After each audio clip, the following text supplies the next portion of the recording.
like I said, I had people contact me just recently about how stupid can you be about trying to live off 1 acre or a quarter acre. They don't understand.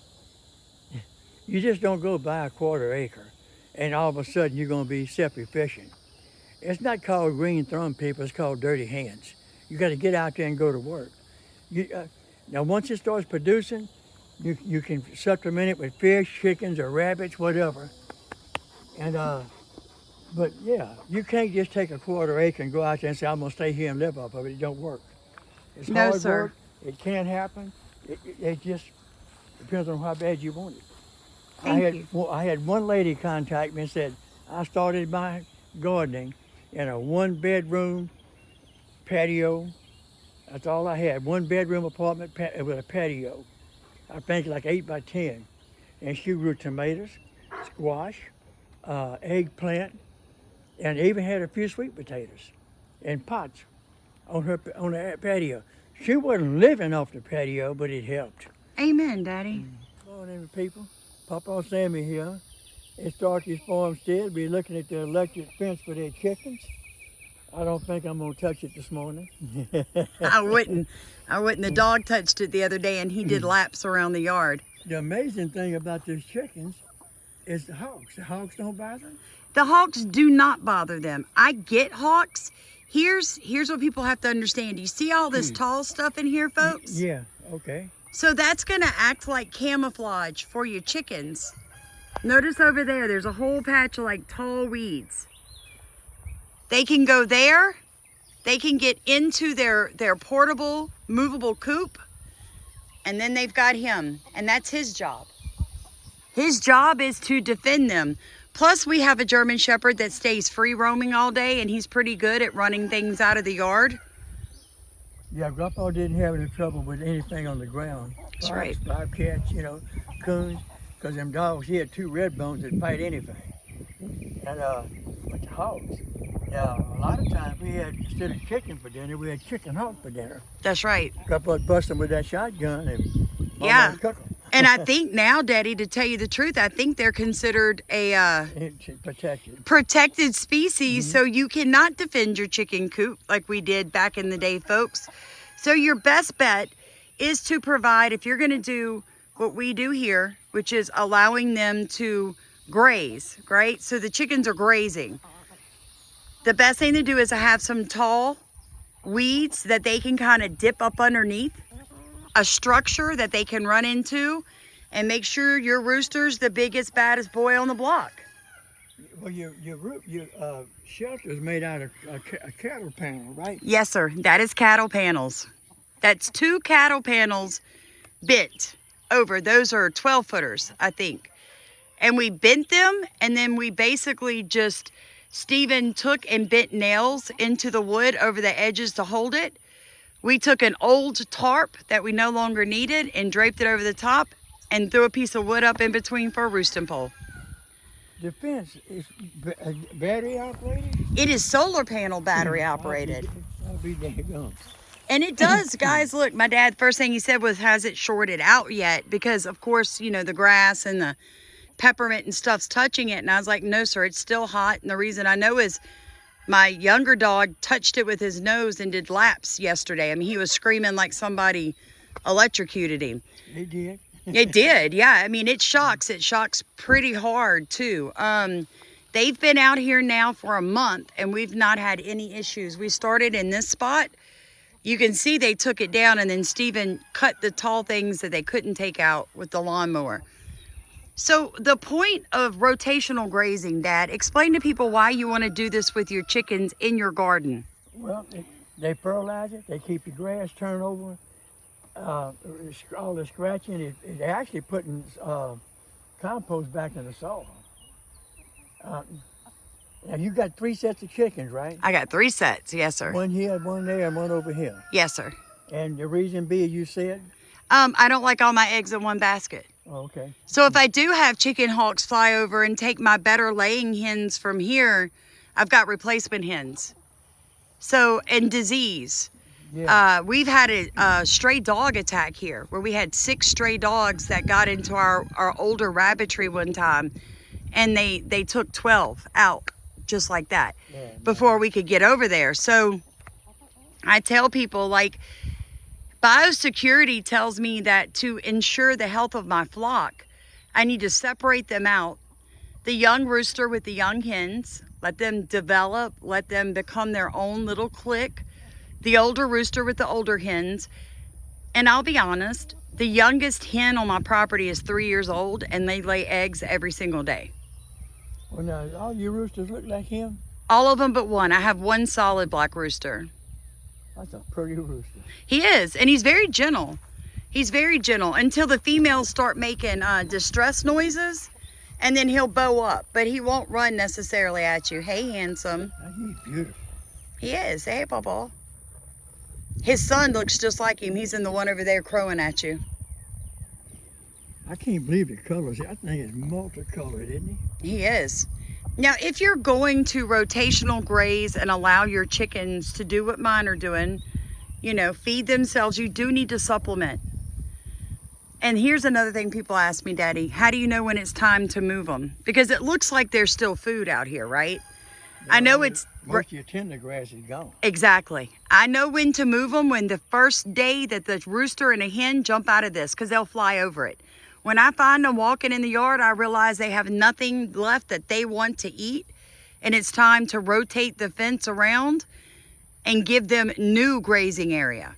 Now, the good thing, Daddy, if I had a little bit more acreage and I had goats, this would be the time to bring the goats in. Yeah, knock the trash down. That's right. I'd move the chickens, and then I would bring the goats into this area, folks, and let the goats eat all this down.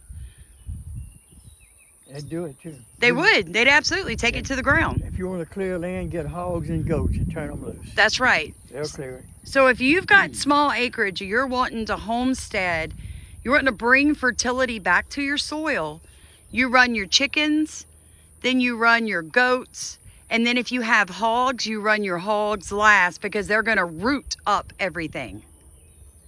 Aren't they pretty? Yeah, they are. I do this all day. Stand out here and just watch. I just watch them because they're hilarious. I mean, they really getting down out there. Yeah, I'll be moving this later today. When it cools off this evening, I'll be rotating this fence. Come here, I'll show you where we're going to move the new part, Dad. We're going to take this fence out. Yeah, it's a little uneven. And we're going to rotate the fence to this area. Now, this area has a lot more clover in it. Oh, yeah. It's got a lot of dock, too. So we cover cropped all of this, folks. And, you know, weeds take over, too. But you can tell, you had told me what the name of this was at one point, and I forgot.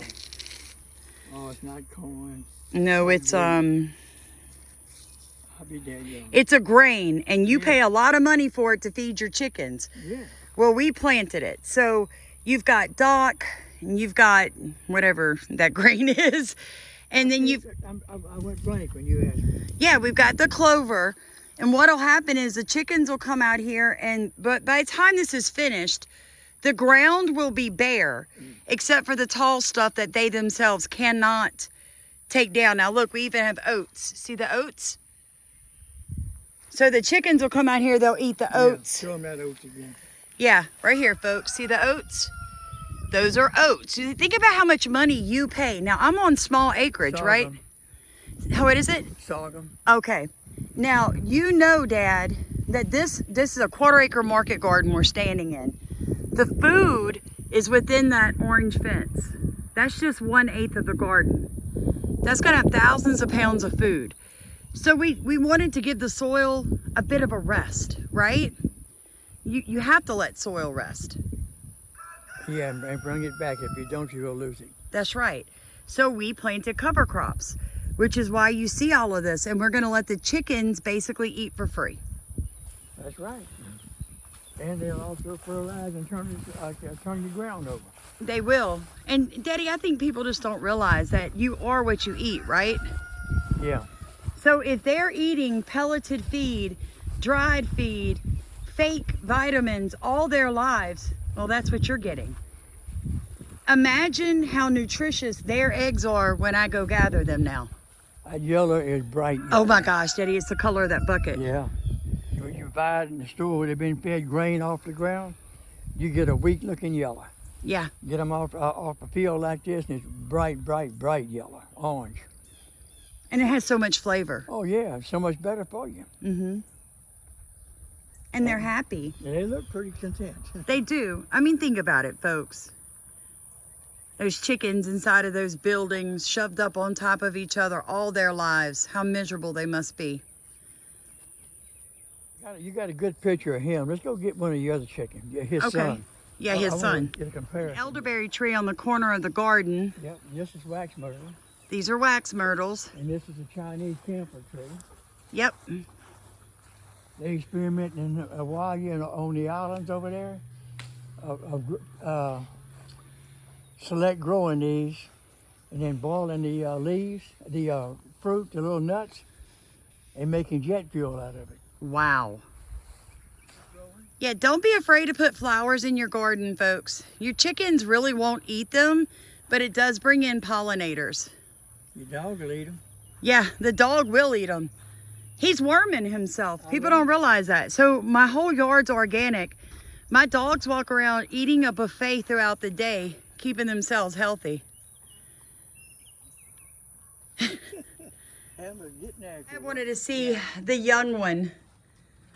Oh, he hadn't filled out yet. No, sir, he hasn't. He's a little spunky too. I'm not gonna lie to you. He'll give you a run for your money if you make him mad. He won't come directly out at you. Yeah, this is a younger group. This group is they all range between the age of 2 and 2.5. They didn't take them long to eat that grass, did he? Not at all. They love it. I bring it. Now, we're going to be putting them out in that area this next rotation. So all the chickens will have a chance to free range and graze. Yes, sir. So this is the oldest rooster that we have. And his hens, we've got them in this pen over here. It's a racking pen. So the rabbits are on the front. The chickens are in here, and these guys make the compost that we use on the property. You see how they're always turning this? This is not dirt, this is compost. I come back with grass clippings, leaves, and all kinds of food and dump it in here, and they turn it into compost. Thanks for watching. Like, comment, and subscribe. Oh, this is ugly, but I got to do it. Recently, I was in Bay St. Louis, Mississippi, eating breakfast. I like mustard on my grits. I can't help it. My whole family's like that. All right. Some guy wrote in and said, I forgot the exact way he put it. If this is all this man's accomplished, we. Well, I want to thank the guy for his comment and let him know that video, 12-second video, made me $32. It paid for my breakfast, and he helped pay for it. Thank you. I love you.